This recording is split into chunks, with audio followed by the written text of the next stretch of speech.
El risotto estaba perfecto, cremoso, con un toque ácido de limón, espolvoreado con un poco de queso pecorino. Saboreé cada bocado, contemplando las olas que se movían como un suspiro más allá de la terraza. Era mi café favorito en San Cristóbal, Puerto Vallarta, escondido detrás de una librería antigua. Los turistas casi nunca lo encontraban, y eso era justo lo que me encantaba. Sin interrupciones, sin compromisos, solo paz. Entonces mi celular vibró. Vi su nombre antes de que el sonido siquiera se registrara. Emiliano. No habíamos hablado en más de un mes. No desde aquel brunch incómodo, donde Jimena dijo que mis preguntas sobre sus finanzas eran agresivas de forma pasiva. Estuve a punto de dejar que la llamada se fuera al buzón. A punto, pero contesté. Oye. Mamá dijo con un tono alegre, ligero, ensayado. Nos vamos de viaje mañana. Solo un pequeño descanso. ¿Sabes? Y tu casa en la playa y el coche ya están vendidos. Mi tenedor se quedó suspendido en el aire. No por miedo. Por cálculo, soltó una risa corta. Triunfal. Como alguien orgulloso de haber ganado un juego que él mismo inventó. Bajé el tenedor con suavidad.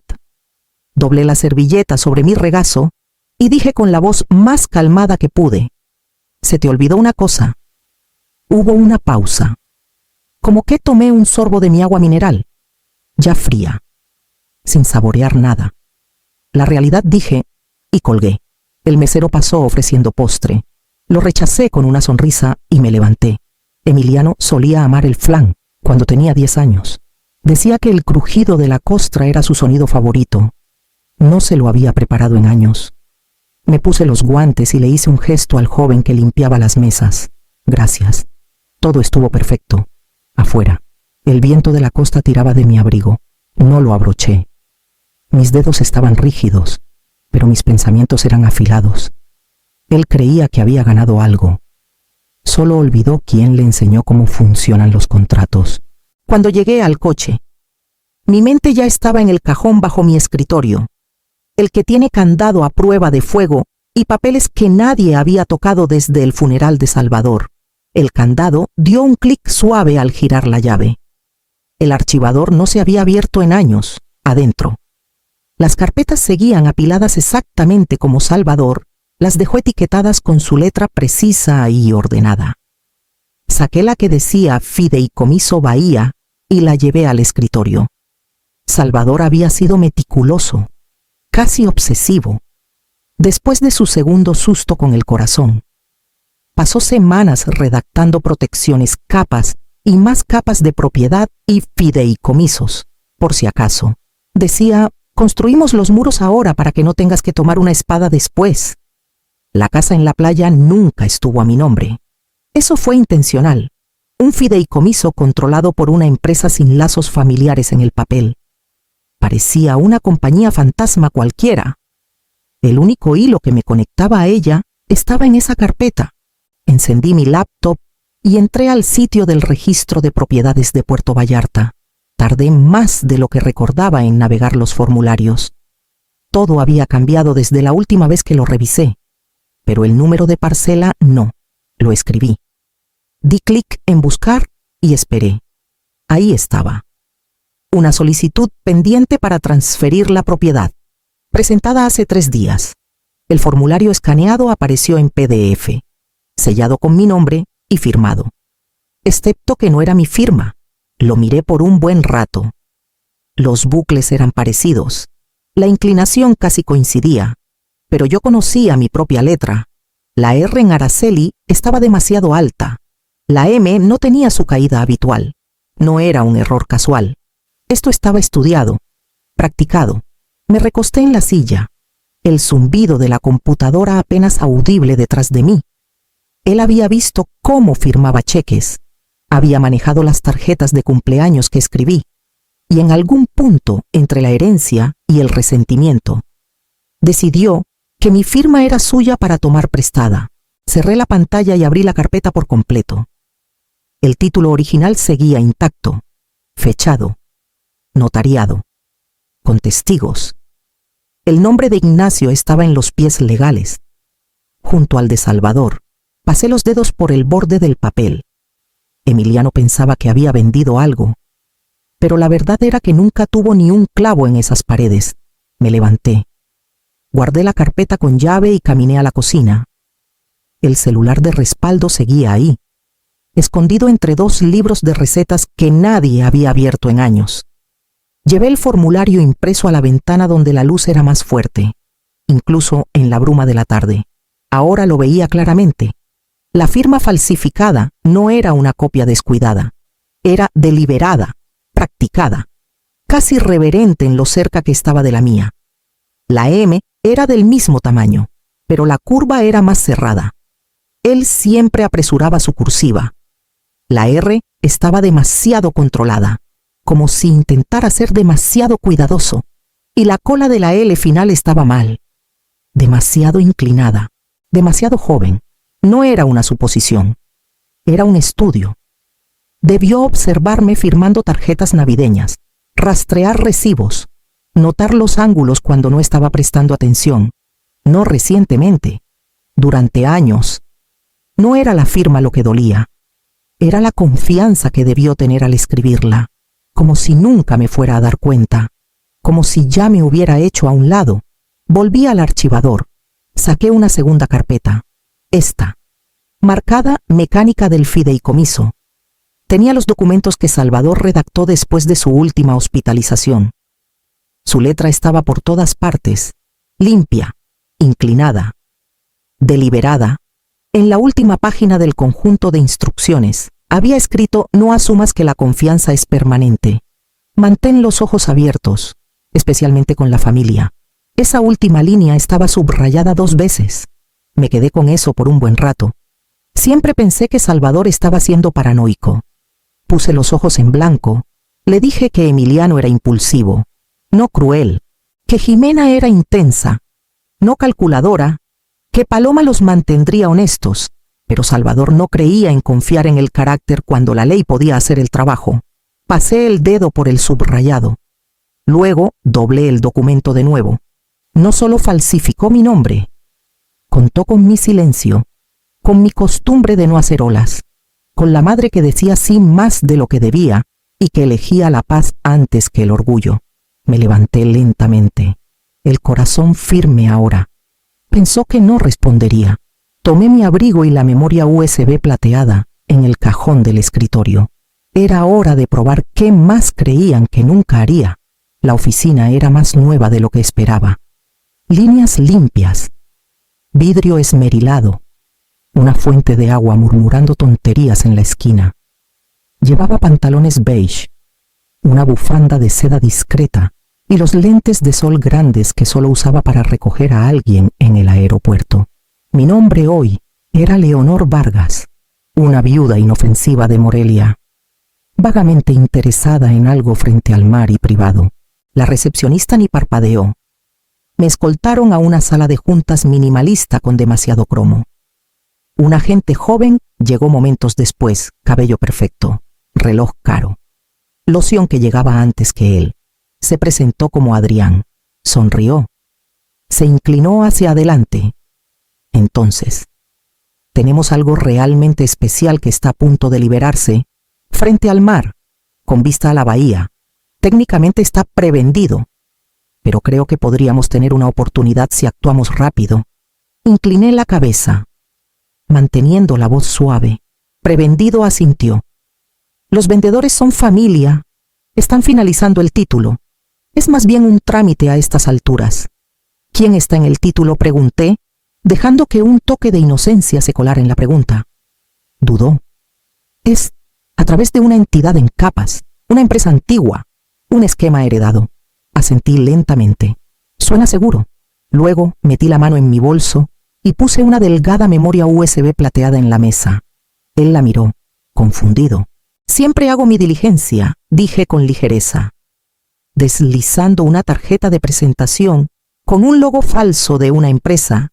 Que tu equipo legal lo revise. Su sonrisa se tambaleó. No del todo, pero lo suficiente para que viera la grieta. Me levanté antes de que pudiera responder. Te avisaré, dije. alisando mi bufanda. Al pasar por la recepción, sentí cómo la tensión detrás del vidrio esmerilado cobraba vida, pero nadie me siguió. De vuelta en el coche, me quedé un minuto entero antes de encender el motor. No porque estuviera temblando, sino porque quería sentir ese cambio cuando la duda cruza el rostro de alguien demasiado seguro de sí mismo. Giré la llave. No necesitaba que me devolvieran la llamada, solo necesitaba que el pánico comenzara. Para cuando llegué a casa, ya sabía que revisaría el garaje. El coche no estaba. A la mañana siguiente, bajé las escaleras con mi lista de compras en la mano y me detuve en seco frente a la puerta del garaje. Presioné el control remoto. Nada. Solo el eco de un espacio vacío. Mi coche no estaba. Revisé la calle. Luego el lote lateral. Nada, por un momento. Pensé que tal vez lo había olvidado, lo dejé en el café o lo estacioné afuera después de la cena. Pero no había salido de casa desde la visita a la inmobiliaria. El único sonido que recordaba de la noche anterior era el lavavajillas apagándose. Crucé el pasillo y toqué la puerta de doña Rosario. Respondió en pantuflas, con una bata bien cerrada, siempre alerta. ¿Notaste si mi coche estaba aquí esta mañana?, pregunté. Parpadeó. Luego asintió. ¿No era tu nuera la que lo manejaba? Se fue justo antes de las 9. La saludé. Pero creo que no me vio. Pensé que estabas con ella.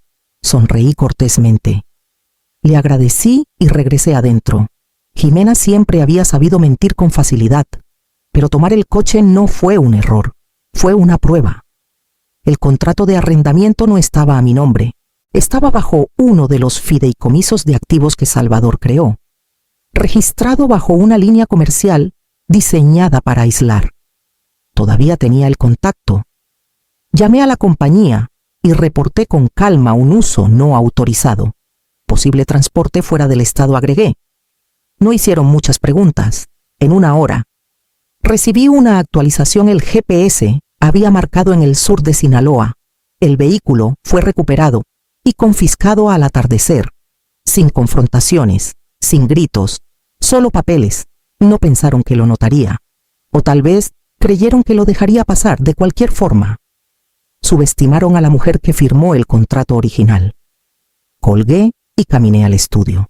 La carpeta marcada mecánica del fideicomiso ya estaba esperando en el escritorio. El banco olía a barniz y alfombra vieja. El señor Morales me recibió en su oficina. La misma esquina con paredes de vidrio que usaba desde antes de que Salvador falleciera. Se puso de pie cuando entré. Como si nada entre nosotros hubiera cambiado con los años. Necesito modificar el archivo de beneficiarios, dije. Colocando la carpeta suavemente en su escritorio, es hora. La abrió. Hojeó las páginas lentamente. Esto es por... Prefiero que no lo nombren, dije, manteniendo un tono uniforme. Digamos que es el plan de contingencia. Asintió y alcanzó los formularios impresos. Firmé en cada línea sin detenerme. A la mitad. Se detuvo y me miró. Estás eliminando a Emiliano, así es, dudó. No tienes que explicar, pero... No lo haré, dije. Continuamos en silencio. Llené la sección actualizada de beneficiarios con cuidado deliberado. Paloma Estela Araceli. Nacida el 10 de junio. Mi letra no tembló.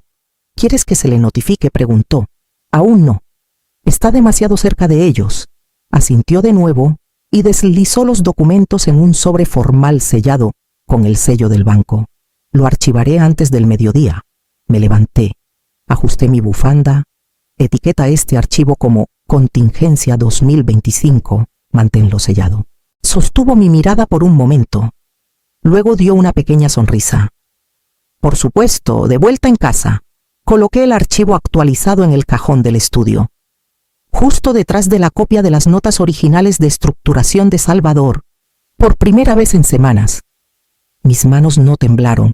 No sentía culpa, ni dolor, solo precisión. Emiliano se eliminó a sí mismo. Yo solo lo registré. Preparé una taza de té y me senté en la barra de la cocina. Afuera. El viento movía las palmeras. Pensé en llamar a Paloma. No hizo falta. Esa noche, ella tocó el timbre. Paloma estaba en el porche con una mochila y una mirada cansada que no le había visto antes. No explicó por qué vino, y no pregunté. Me hice a un lado y la dejé entrar. Se quitó los zapatos y me siguió a la cocina sin decir palabra. Se sentó en la barra mientras sacaba la harina, los huevos y el viejo sartén de hierro que Salvador nunca me dejó reemplazar. La cocina se llenó con el aroma de la masa dorándose y una tensión silenciosa. No necesitábamos charlas triviales, nunca fue nuestro estilo. Papá ha estado actuando raro, dijo finalmente, con los brazos cruzados sobre la barra, y mamá sigue susurrando en la otra habitación. Anoche lo escuché decir ya está fuera del camino. Volteé el hot cake, dejándolo caer limpiamente en el plato. Lo espolvoreé con azúcar y lo deslicé hacia ella. Luego, alcancé la carpeta que había dejado al otro lado de la mesa. Quiero mostrarte algo, dije. Solo si estás lista. Ella jaló la carpeta hacia sí y la abrió lentamente, como si pudiera quemarla. Sus ojos escanearon la primera página, su nombre impreso bajo beneficiario del fideicomiso, junto a mi firma, debajo. Una copia de la transferencia de título falsificada. Luego, el reporte de confiscación de Sinaloa. Después, correos entre Jimena y 2 corredores, planeando la refinanciación. Y finalmente, una página con su nombre escrito, inicialado y sellado. No habló, no lloró, solo se quedó con eso, su frente fruncida como la de Salvador cuando leía documentos legales. Esto dice que yo soy dueña de la casa en la playa. Susurró.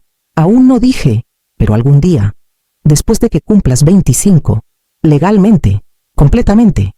Y papá intentó vender lo que nunca fue suyo. Vendió papel. Yo te di algo real.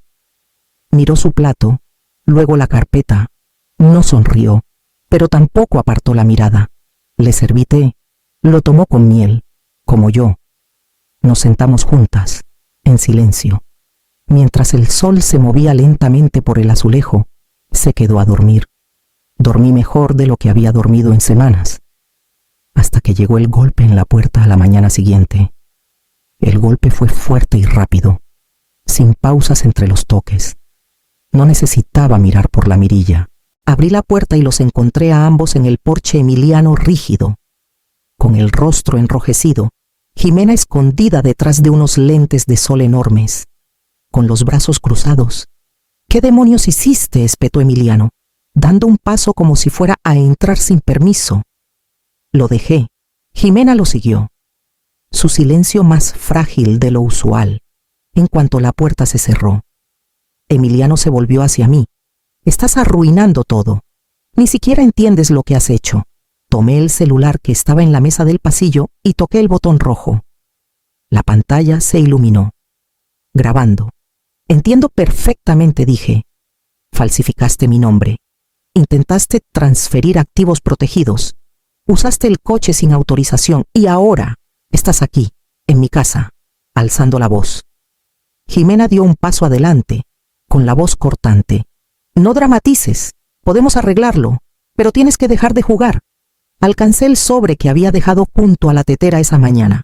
2 copias, una para cada uno. Se las entregué sin ceremonia. Emiliano miró el papel como si pudiera morderlo. ¿Qué es esto archivado ayer?, dije. Deberías leerlo con cuidado.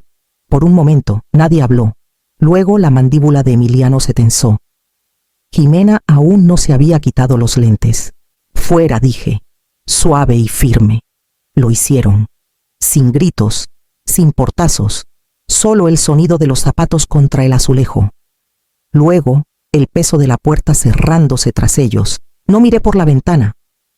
Caminé al celular de respaldo en el librero y marqué a Ignacio. Intentarán algo más, dije. No preguntó cómo lo sabía, solo respondió.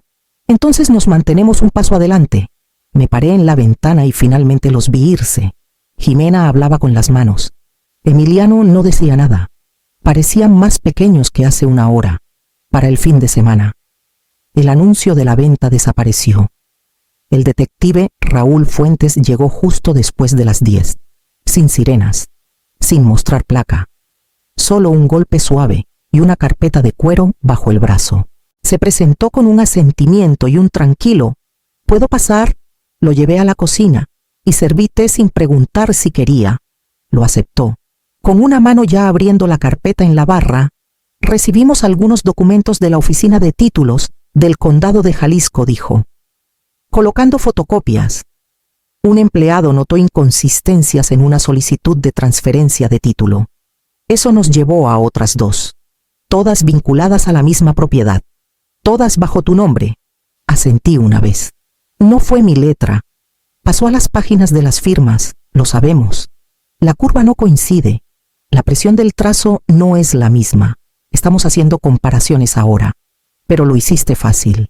Los originales estaban archivados limpiamente. Hizo una pausa. Luego me miró. No eres la primera en superar una estafa, señora Araceli. Pero podría ser la más discreta. No sonreí. No buscaba un espectáculo. Solo una corrección. Cerró la carpeta. Cruzó las manos. El fiscal aún no presenta cargos. Todavía estamos trazando el rastro financiero, pero todo está tomando forma. Alcancé el sobre con el nombre de Paloma, si se presentan cargos. Quiero que esto quede sellado. Su nombre está en el fideicomiso ahora, pero ella no tuvo nada que ver. Es menor, es inocente. Aceptó el sobre. Con la mirada firme, entendido. Nos sentamos un momento en silencio. Luego se levantó. Guardó la carpeta bajo el brazo. Estaremos en contacto y, para que conste, rara vez he visto un caso tan organizado desde afuera hacia adentro. Lo acompañé a la puerta. La cerré suavemente tras él. Por primera vez. Sentí que la casa respiraba. Paloma estaba arriba, escribiendo. Podía escuchar el ritmo suave de su teclado. No había pedido actualizaciones. Y yo no las había ofrecido. Esa noche, me mostró lo que estaba escribiendo. Un ensayo sobre el legado y la ética. El cielo apenas comenzaba a calentarse cuando salí al balcón, con el té en la mano. Las tablas estaban frescas bajo mis pies, aún húmedas por el aire de la noche, al otro lado del agua. El horizonte florecía con el más leve rubor de la mañana. Adentro, podía escuchar el suave tecleo de Paloma. Se había levantado temprano para trabajar en su ensayo de ingreso a la universidad. Algo sobre el legado, la ética y las leyes que heredamos y las que elegimos escribir. Aún no me dejaba leerlo, pero lo haría. Siempre lo hacía. Me senté en la mesa de la esquina y envolví la taza con ambas manos. Sin mensajes, sin ruido, solo paz. Emiliano había solicitado la quiebra hace 2 semanas. La investigación secó todas las cuentas que pensaban que podían ocultar. Jimena lo dejó días después y, como era de esperarse, presentó una demanda por daños emocionales y financieros. No seguí los detalles. No necesitaba hacerlo. Paloma no había hablado con él desde la mañana en que gritó en esta cocina. Su silencio no era vengativo, era definitivo. Lo veía en la forma en que ahora se movía por esta casa ligera, sin prisas, sin esperar sombras. El fideicomiso tenía el título ahora. Como siempre lo tuvo, mi nombre ya no era el punto final. El de ella estaba cuidadosamente debajo, guardado en el documento donde Salvador una vez imaginó un futuro que no vivimos lo suficiente para ver. No lo pidió. Y no lo di para sentirme noble. Simplemente era lo correcto. El té se enfrió en mi taza, intacto, abajo. La marea besaba la orilla y se retiraba suavemente, una y otra vez. Adentro, escuché que dejó de escribir. Luego, el suave arrastre de su silla. El paso de sus pies descalzos por el suelo. Apareció en la puerta con su laptop en una mano y esa mirada que no pedía permiso. ¿Puedo leerte algo?, preguntó. Asentí. Empujé una segunda silla hacia ella y serví lo último del té,